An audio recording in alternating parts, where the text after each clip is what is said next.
قرآن کیا کہتا ہے؟ سبحان الذی خلق الازواج کلہا، ہر عیب سے پاک ہے وہ ذات جس نے ہر چیز کو جوڑوں میں بنایا ہے، جوڑوں میں۔ خلق الازواج کلہا مما تنبت الارض ومن انفسہم ومما لا یعلمون، نباتات میں بھی جوڑے بنا دیے، انسانوں میں بھی جوڑے بنا دیے، اور وَمِمَّا لَا يَعْلَمُونَ، بہت ساری ایسی چیزوں میں بھی جوڑے ہیں جو تمہیں معلوم نہیں ہے۔ تم سمجھ رہے ہو کہ یہ سنگل ہے، حالانکہ وہ پیر ہے، ان میں بھی جوڑے ہیں۔ آج تو سائنس نے ان رازوں سے جب پردہ اٹھایا ہے تو پتہ چلا کہ بھئی ہر چیز ہی اسی اصول پہ چل رہی ہے، اس کائنات کا پورا نظام ہی اسی پہ چل رہا ہے۔ بیئرنگ ہے، جوڑے ہیں، صرف ایک کمارے چھڑے چھاٹ ہیں جو بغیر جوڑوں کے گھوم رہے ہیں، کبھی ان کے جوڑ خراب ہو رہے ہیں۔ جوڑے نہیں ہے نا تو جوڑے نہ ہونے سے کیا خراب ہو رہا ہے؟ جوڑ پہ اثر پڑ رہا ہے، گھٹنوں کی بیماریاں، مریض۔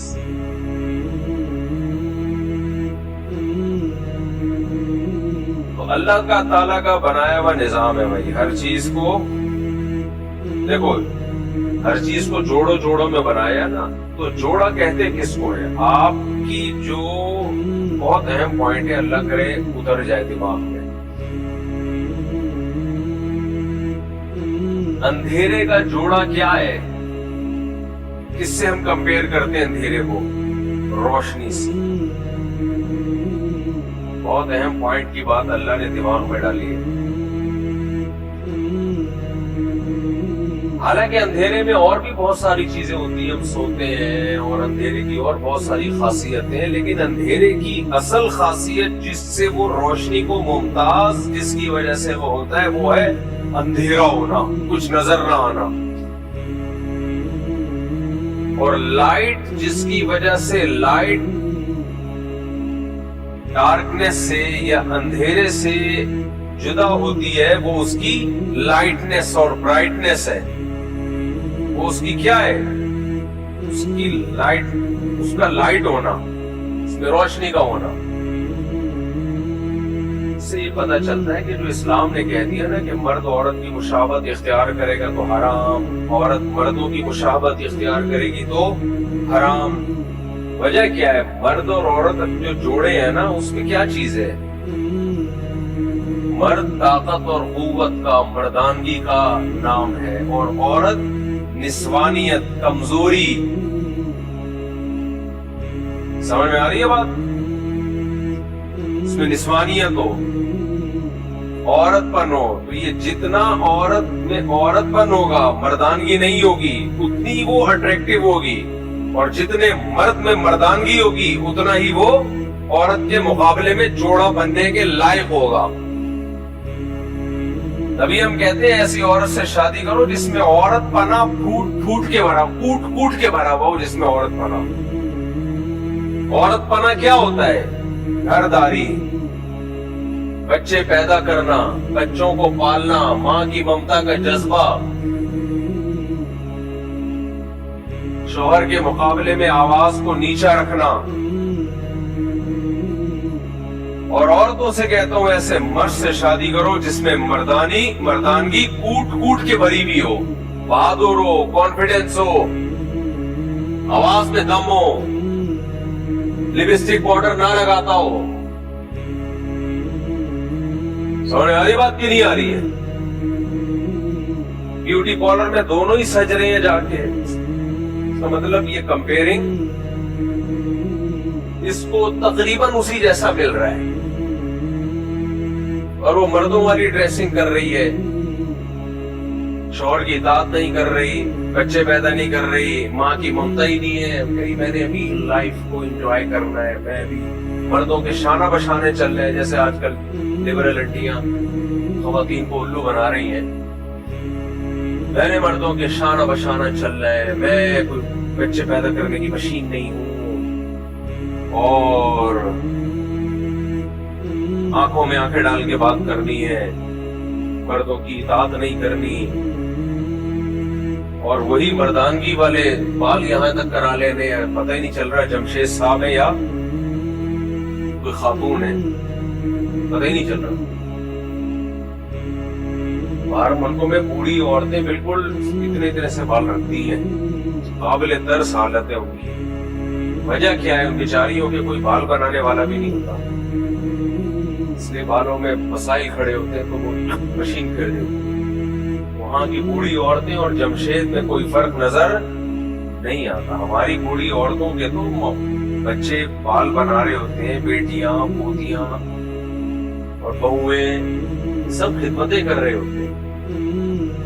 وجہ کیا ہے؟ ان عورتوں میں عورت پنا کم ہو گیا، مردوں سے مشابہت بہت زیادہ ہو گئی۔ وہ جوڑے والا کانسیپٹ ہی ختم ہو گیا بھائی، جوڑے کا ہے۔ تبھی تو جمشید سے شادی ہو رہی ہے ان ملکوں میں، کیونکہ آہستہ آہستہ یہ ڈفرینس ختم ہوتے ہوتے بالکل ہی بہت سی جگہوں پہ بالکل ہی ختم ہو گیا ہے اور ہومو سیکشولیٹی کی طرف آ گئے۔ اس لیے اسلام نے کہا عورت عورت ہی بن کے رہے گی۔ کیسے رہے گی؟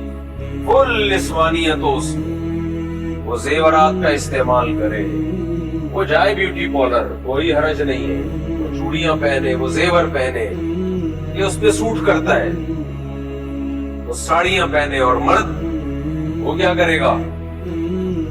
اس میں مردانگی ہونی چاہیے۔ سمجھتے ہو گے نہیں سمجھتے؟ وہ کریموں پاؤڈروں کا محتاج نہ ہو۔ آج کل بہت مشکل ہے یہ باتیں سمجھانا۔ خیر، خواتین کو پسند بھی اسی طرح کے مرد آ رہے ہیں آج کل جو تھوڑے سے زنانے اسٹائل والے ہوتے ہیں، کیونکہ فطرت سب کی چینج ہو رہی ہے، فطرت سب کی چینج ہو رہی ہے بھائی۔ اس لیے آدمی بنا کرو آدمی۔ پھر وہی بات ہے، ٹاپک چینج ہو رہا ہے۔ میں آج بہت اچھا ٹاپک لے کے بیٹھا ہوں، میں اسی پہ آ رہا ہوں۔ یہ بھی ہمارے نبی صلی اللہ علیہ وسلم کا ہم پر احسان ہے کہ آپ نے ہمیں مردوں کو عورتوں کی مشابہت سے اور عورتوں کو مردوں کی مشابہت سے منع کر کے دونوں کی زندگیوں کو فطرت پہ ڈال دیا۔ کبھی مردوں کو داڑھی رکھنے کا حکم ہے، دونوں کو نیچر پہ ڈال دیا۔ نیچر پہ چلنے میں سکون ہے، نیچر کی مخالفت میں عذاب ہے، عذاب ہے نیچر کی مخالفت میں۔ تو میں یہ عرض کر رہا تھا، اس پوری کائنات کا جو اللہ نے نظام بنایا ہے وہ ہے کمپیئر، مقابل، تقابل۔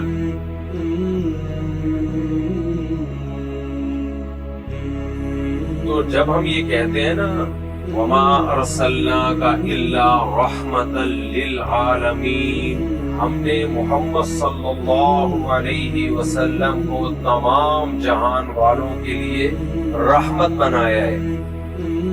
یہ بات آپ کی سمجھ میں اس وقت آئے گی جب آپ یہ فرض کر لیں کہ اگر محمد صلی اللہ علیہ وسلم دنیا میں نہ آئے ہوتے تو انسانیت کا کیا حشر نشر ہو چکا ہوتا۔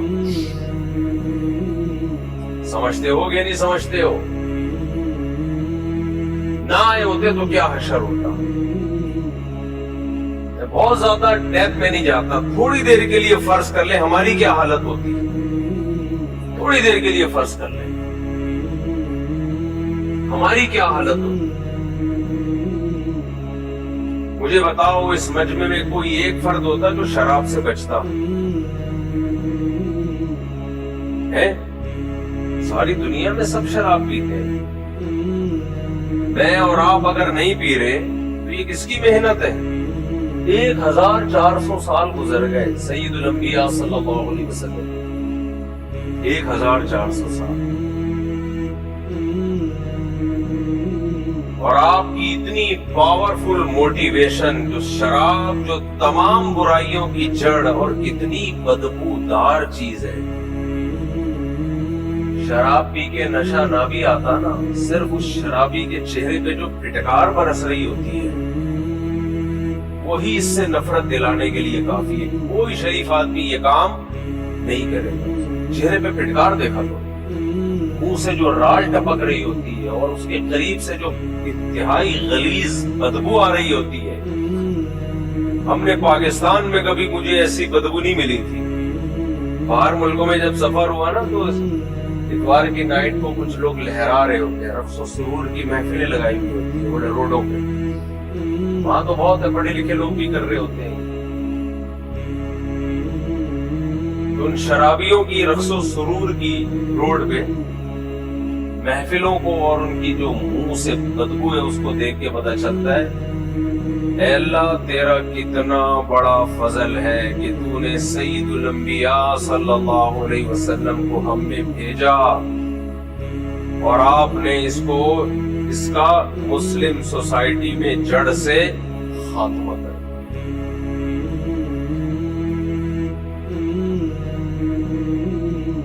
وما ارسلناک الا رحمۃ للعالمین. اگر سید الانبیاء صلی اللہ علیہ وسلم نہ ہوتے ہم نماز پڑھتے. آج جمعے کی نماز کی صرف ایک نماز کو دیکھ لو, خدا کی قسم دنیا میں کسی مذہب کے پاس اتنی خوبصورت عبادت نہیں ہے, کہیں نہیں ہے.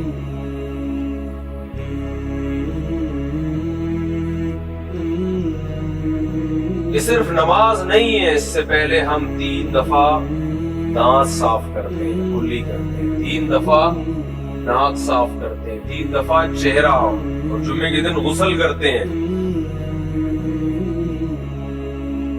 گھروں کو پاک رکھتے ہیں, گھروں کو صاف رکھتے ہیں. کس کی وجہ سے؟ نماز کی وجہ سے. آپ کہہ سکتے ہو یہ تو غیر مسلم بھی کرتے ہیں, انگریز بھی کرتے ہیں. پہلی بات اس طرح نہیں کرتے جس طرح ہم کرتے ہیں. انٹیریئر کا معاملہ ان کا خطرناک ہے, باہر کی دنیا ان کی بہت حسین.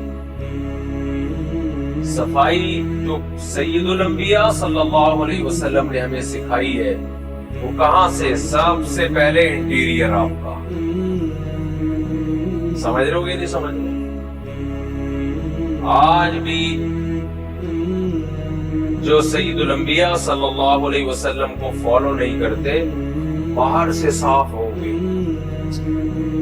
اندر کا معاملہ کیا ہے؟ صفائی شروع پیٹ سے ہوتی ہے. کھاتے غلاظت ہے, خنزیر کا گوشت. ہو سکتا ہے کوئی غیر مسلم اس پہ ڈیبیٹ کرے خنزیر میں ناپاکی والی کون سی بات ہے. اچھا چلو, تم جو حلال گوشت کھاتے ہو جس کو ہم حلال کہتے ہیں وہ بھی بغیر ذبح کیے کھاتے ہو.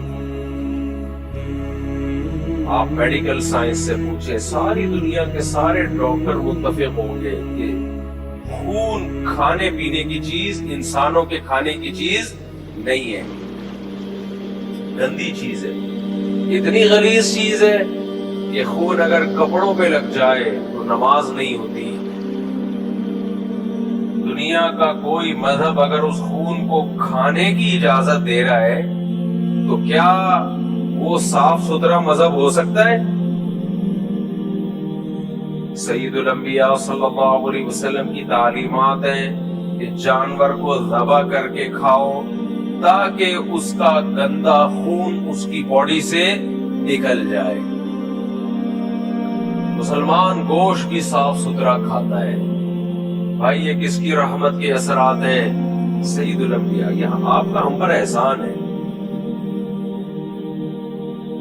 اسلام, قرآن, نبی ایک ہی چیز کے نام ہے, ایک ہی چیز کے نام. جو قرآن نے کہا وہی نبی نے کہا, جو نبی نے کہا وہی قرآن نے کہا, اور اسی کا نام اسلام ہے.